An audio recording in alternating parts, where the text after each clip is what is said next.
Si esta guerra continúa creciendo, no será solo Medio Oriente el que arda. El equilibrio entero del planeta podría romperse. Durante más de 2500 años, el territorio que hoy llamamos Irán fue conocido por un nombre que todavía despierta respeto entre historiadores y estrategas militares: Persia. Antes de que Roma dominara el Mediterráneo, antes de que existieran las naciones modernas y mucho antes de que el concepto mismo de geopolítica fuese siquiera imaginado, el imperio persa ya había construido una de las estructuras de poder más vastas y organizadas que el mundo antiguo había visto. Bajo gobernantes como Ciro el Grande y Darío I, Persia extendió su dominio desde las costas del mar Egeo hasta las montañas de Asia Central, conectando territorios, culturas y rutas comerciales a través de una red de caminos imperiales que permitían mover ejércitos, tributos y administradores con una eficacia extraordinaria para su tiempo. Aquella civilización no solo dominaba territorios, también desarrolló una identidad profunda basada en la continuidad histórica, en la idea de que Persia no era simplemente un reino, sino una civilización destinada a sobrevivir a cualquier invasión. Esa memoria nunca desapareció. Sobrevivió a Alejandro Magno, sobrevivió a los imperios islámicos, sobrevivió al colonialismo europeo y terminó filtrándose en la identidad del Irán moderno, donde el orgullo persa convive con una revolución religiosa que redefinió al país hace apenas unas décadas. La transformación más radical ocurrió en 1979, cuando la revolución islámica derribó a la monarquía que había gobernado el país durante generaciones y estableció una república guiada por líderes religiosos. Ese momento no solo cambió la política interna de Irán, cambió su relación con el mundo. Lo que antes había sido un aliado estratégico de Occidente, se convirtió en un régimen que proclamaba abiertamente su desafío al orden internacional dominante. En el centro de esa transformación emergió una figura poderosa, el Ayatolá, líder religioso y político que simbolizaba la unión entre fe, revolución y Estado.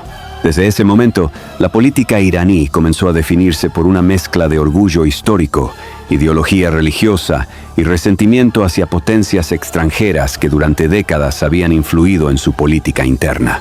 Para muchos iraníes, la revolución no era solo un cambio de gobierno, era una restauración de dignidad nacional frente a lo que percibían como décadas de humillación internacional. Estados Unidos observó esa transformación con creciente preocupación. Durante años, Washington había considerado a Irán una pieza clave en el equilibrio estratégico de Medio Oriente. La revolución cambió completamente esa ecuación. Las relaciones diplomáticas se rompieron, las sanciones económicas comenzaron a acumularse, y con el paso del tiempo, ambos países desarrollaron una rivalidad profunda que se extendía más allá de la política. Para el liderazgo iraní, Estados Unidos representaba una potencia que buscaba dominar la región y debilitar cualquier gobierno que desafiara su influencia. Para Washington, el régimen iraní se convirtió en un actor impredecible que podía alterar el equilibrio de poder en una de las regiones más sensibles del planeta. Israel también observaba con inquietud el ascenso del nuevo Irán. A diferencia de otros países, Israel siempre ha vivido bajo la percepción de que su supervivencia depende de mantener una superioridad militar clara frente a sus adversarios. Rodeado de tensiones regionales desde su fundación, el país desarrolló una doctrina de seguridad basada en la prevención. No esperar a que una amenaza se vuelva irreversible, sino neutralizarla antes de que alcance un punto crítico. Con el paso de los años, el programa nuclear iraní comenzó a aparecer en los informes de inteligencia como un posible punto de inflexión estratégico. Si Irán desarrollaba armas nucleares, el equilibrio militar de Medio Oriente cambiaría radicalmente y con él cambiaría la forma en que Israel calcula su propia seguridad. Durante décadas, el conflicto se desarrolló en silencio. Científicos nucleares iraníes murieron en ataques misteriosos Instalaciones militares fueron saboteadas y virus informáticos diseñados específicamente para destruir centrifugadoras nucleares penetraron sistemas que se suponían impenetrables. Era una guerra invisible que rara vez aparecía en titulares, pero que lentamente acumulaba tensión. Irán, mientras tanto, fortalecía su influencia en la región. Sus alianzas políticas y militares se extendieron hacia Irak, Siria y Líbano, creando una red de actores que compartían su oposición a Israel y a la presencia militar occidental en Medio Oriente. Para algunos analistas, esa red era una estrategia de defensa indirecta. Para otros, era una forma de expandir el poder iraní sin enfrentar directamente a sus enemigos más poderosos. Mientras tanto, el mundo seguía viviendo bajo la sombra de las armas nucleares. Desde el final de la Segunda Guerra Mundial, la humanidad ha sabido que posee la capacidad de destruirse a sí misma en cuestión de minutos. Estados Unidos, Rusia, China, Francia y el Reino Unido forman el pequeño grupo de potencias reconocidas con arsenales nucleares oficiales. Otros países, como India, Pakistán y Corea del Norte, desarrollaron sus propias bombas fuera de ese sistema. Israel nunca ha confirmado oficialmente la existencia de su arsenal, pero pocos expertos dudan de su capacidad nuclear. Ese sistema desigual creó una tensión permanente. Algunos países poseen el poder absoluto de destrucción, mientras otros son obligados a renunciar a él. En ese contexto surgió una pregunta incómoda que hoy divide a expertos y gobiernos. ¿Por qué algunos países pueden tener armas nucleares y otros no? Para Irán, esa pregunta se convirtió en un argumento político poderoso. Sus líderes afirmaban que el programa nuclear del país era una cuestión de soberanía tecnológica y orgullo nacional. Sus críticos, en cambio, advertían que permitir que Irán desarrollara una bomba nuclear podría desencadenar una carrera armamentística en Medio Oriente. Si Irán obtenía ese poder, otros países de la región podrían sentirse obligados a desarrollar sus propios arsenales para equilibrar la amenaza. Arabia Saudita, Turquía y Egipto podrían entrar en esa competencia, transformando la región en un tablero nuclear, donde cualquier error de cálculo tendría consecuencias catastróficas. Durante años, diplomáticos de distintas potencias intentaron frenar esa posibilidad mediante negociaciones, acuerdos y sanciones económicas. Hubo momentos en que parecía que la tensión podía reducirse, pero los acuerdos internacionales son frágiles cuando la desconfianza es profunda. Cada cambio político, cada nueva crisis regional y cada avance tecnológico volvía a encender el debate. Mientras tanto, los sistemas de misiles balísticos se volvían más precisos, los drones militares más numerosos y las defensas antimisiles más sofisticadas. Y entonces ocurrió lo que durante años se había descrito como el escenario que nadie se atrevería a ejecutar. La madrugada del 28 de febrero de 2026 dejó de pertenecer al lenguaje de la hipótesis y entró en el registro irreversible de la historia. Estados Unidos e Israel lanzaron una ofensiva conjunta sobre Irán y el golpe no se limitó a depósitos, radares o instalaciones militares. El ataque terminó con la vida del ayatolá Ali Khamenei, el hombre que había dirigido la República Islámica desde 1989 y que para millones de iraníes no era solo un jefe de Estado, sino la encarnación política y religiosa de la continuidad revolucionaria nacida en 1979. La muerte de Khamenei no fue solo un asesinato de alto nivel, fue la decapitación simbólica del régimen más ideologizado de Medio Oriente. Un régimen que se presenta a sí mismo como heredero simultáneo de la dignidad persa y de la misión islámica revolucionaria. Con ese golpe, Washington y Tel Aviv no solo atacaron a Irán, atacaron la estructura de mando, la narrativa sagrada, del poder y la humillada memoria imperial de una nación que jamás aceptó verse a sí misma como subordinada.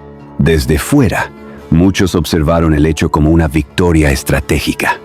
Desde dentro de Irán, el golpe fue leído por amplios sectores como una invasión moral y civilizatoria. Persia había caído ante árabes, turcos, mongoles y británicos en distintos momentos de la historia, pero el Irán moderno se había construido precisamente sobre la promesa de no volver a arrodillarse ante potencias extranjeras. Por eso la muerte de Khamenei Más que abrir un vacío, abrió una herida. Y las heridas en estados ideológicos rara vez producen rendición inmediata. Muchas veces producen algo peor: la convicción de que ya no queda nada que preservar, salvo la venganza. Ese fue el punto en que el conflicto dejó de ser una discusión sobre centrifugadoras, inspecciones y sanciones. Se convirtió en una guerra de legitimidades, de humillación y de supervivencia. Trump lo expresó con la brutalidad de una amenaza imperial cuando exigió la rendición incondicional de Irán, una frase que no suena a diplomacia ni a contención, sino al lenguaje de quien cree que el enemigo debe aceptar no solo la derrota militar, sino la demolición política de su voluntad. Netanyahu, mientras tanto, intentó vestir la ofensiva con lógica de necesidad histórica. Describía una operación planeada para golpear rápido y evitar que Irán consolidara su programa nuclear y su red misilística. Pero toda guerra que promete ser corta revela, en el fondo, el miedo de quienes saben que podría desbordarse. Porque si Israel logra destruir instalaciones, matar mandos y golpear lanzaderas, no destruye automáticamente la capacidad de Irán de incendiar la región. Y porque Estados Unidos, al participar directamente, ya no puede vender esta guerra como un episodio externo. Ahora está atado a su resultado.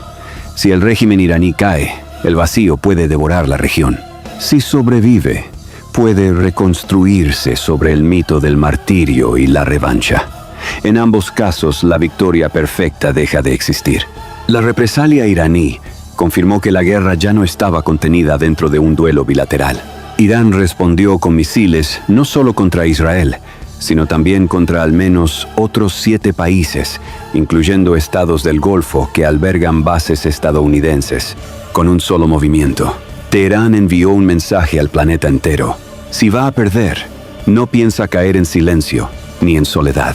Los ataques y amenazas ya afectan a Arabia Saudita, Kuwait y otros puntos neurálgicos de la arquitectura militar y energética regional. Eso convierte cada aeropuerto, cada puerto, cada refinería y cada base en una pieza vulnerable de una cadena global. Y cuando una guerra alcanza los puntos que sostienen el comercio mundial, deja de ser regional, aunque los mapas insistan en llamarla así. Mientras Estados Unidos, Israel e Irán intercambian ataques y amenazas, otras potencias del mundo observan el conflicto con una mezcla de cautela, cálculo y ambición silenciosa. Rusia aparece como uno de los actores más atentos y también más enigmáticos en ese tablero. Desde Moscú, la guerra en Medio Oriente no se analiza únicamente como una crisis regional, sino como un evento capaz de alterar el equilibrio global, que hoy también define el destino de la guerra en Ucrania. El Kremlin lleva años enfrentando sanciones económicas, presión militar y aislamiento político debido a su confrontación con Occidente, y una escalada entre Washington y Teherán podría cambiar ese equilibrio de maneras que Moscú observa con atención estratégica. En ese contexto, han comenzado a circular versiones, aún no confirmadas oficialmente, de que Rusia podría estar proporcionando a Irán información técnica relacionada con la identificación de armamento occidental, drones y aeronaves utilizadas por Israel y Estados Unidos. No se trata de una intervención militar directa, ni de una alianza declarada públicamente. Pero en los conflictos modernos, la guerra también se libra en el terreno de la inteligencia, los datos y el conocimiento tecnológico. Si Washington se ve obligado a dividir su atención militar entre Europa del Este y Medio Oriente, la presión sobre Rusia podría disminuir. En los cálculos fríos de la geopolítica, una guerra que distraiga recursos, armamento y atención estratégica de Occidente puede convertirse en un respiro significativo para el Kremlin.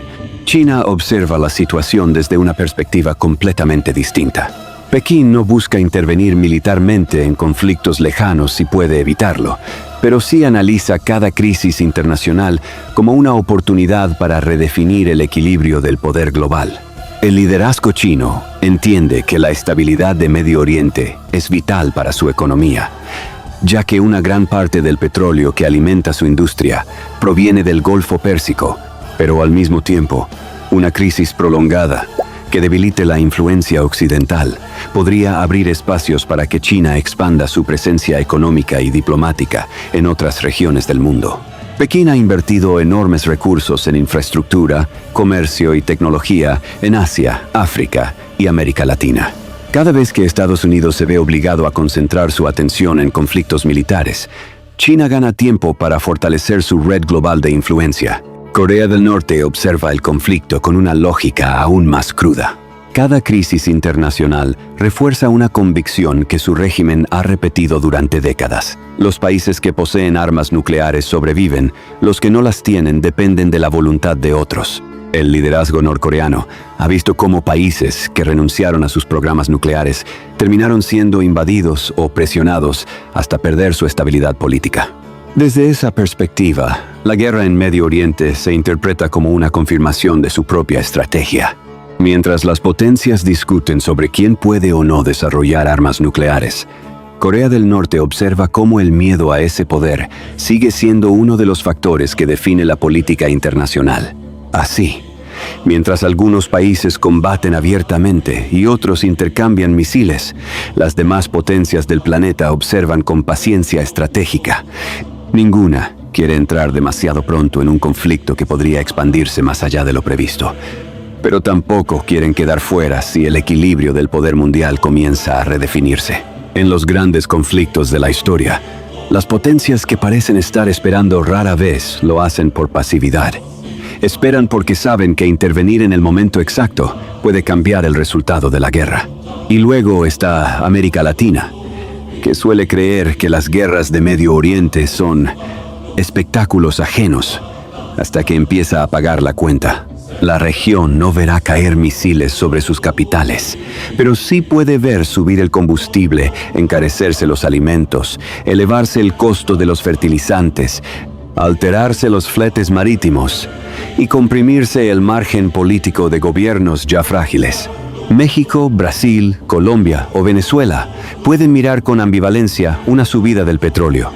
Perú, Chile y buena parte de Centroamérica sentirían con más crudeza el golpe sobre transporte, inflación y consumo. Pero incluso los exportadores están atrapados. Un salto del crudo puede dar respiro fiscal a corto plazo y al mismo tiempo acelerar una desaceleración global que termine golpeando exportaciones, inversión y estabilidad monetaria.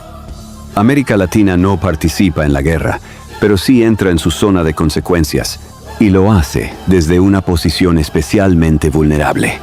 Democracias tensas, economías desiguales y poblaciones cansadas de que los conflictos externos terminen vaciando la mesa doméstica. Lo más inquietante, sin embargo, sigue siendo el factor nuclear, porque esta guerra no se libra alrededor de una simple frontera, sino alrededor de la pregunta más peligrosa de la política moderna: ¿quién puede tener el derecho de amenazar con el fin del mundo?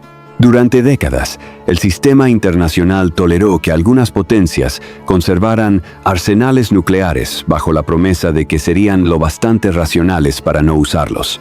Pero al atacar a Irán con la lógica de que un régimen ideológico no debe alcanzar ese umbral, Israel y Estados Unidos también alimentan la conclusión opuesta dentro de Teherán, que solo una disuasión nuclear real habría evitado esta humillación. Si esa conclusión se impone entre los sectores más duros del poder iraní, entonces la guerra de hoy podría fabricar el incentivo nuclear de mañana. Y esa sería la ironía más oscura de todas: bombardear para impedir la bomba y terminar convenciendo al sobreviviente de que sin bomba no hay supervivencia. Tú ya no deberías observar esta historia como si estuvieras leyendo un expediente lejano. Ya no se trata de elegir entre buenos y malos, con la comodidad de quien está a miles de kilómetros. Se trata de mirar de frente una cadena de decisiones que puede alterar precios, fronteras, gobiernos, flujos migratorios y doctrinas militares en cada rincón del planeta. Se trata de entender que Irán no es un villano plano, sino una potencia herida, con memoria persa y pulsión revolucionaria. Que Israel no se mueve solo por miedo, sino por una doctrina de seguridad que no admite amenazas existenciales. Que Estados Unidos no interviene por altruismo, sino por hegemonía, alianzas y control del orden regional. Y que Europa, América Latina y otros continentes, aunque no disparen, ya están entrando en la zona de impacto. Lo más perturbador no es que la guerra exista. Lo más perturbador es que todavía nadie puede decir con honestidad dónde termina. Y mientras los misiles cruzan el cielo, mientras las sirenas se encienden en ciudades que hace apenas unas semanas vivían en calma, y mientras los líderes del mundo hablan de seguridad, defensa y supervivencia nacional, hay un elemento silencioso que atraviesa toda esta guerra. La convicción de que cada bando cree estar del lado correcto de la historia. En Teherán, muchos creen que defienden la dignidad de una civilización milenaria que se niega a arrodillarse otra vez ante potencias extranjeras. En Jerusalén, otros creen que protegen la existencia misma de un pueblo que ha sobrevivido persecuciones y exilios durante siglos.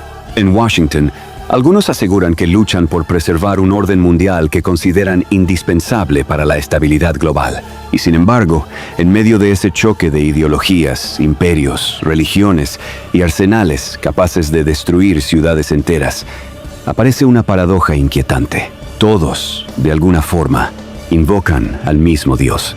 Cada nación pide su bendición antes de la batalla. Cada ejército cree que su causa es justa. Cada líder asegura que la historia y la divinidad están de su lado.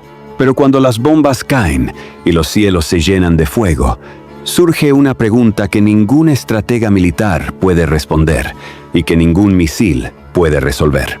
Si todas las guerras se libran en nombre de Dios, si cada país le encomienda su victoria al mismo cielo, entonces, en esta guerra que amenaza con cambiar el destino del mundo, ¿a quién decidirá ayudar Dios?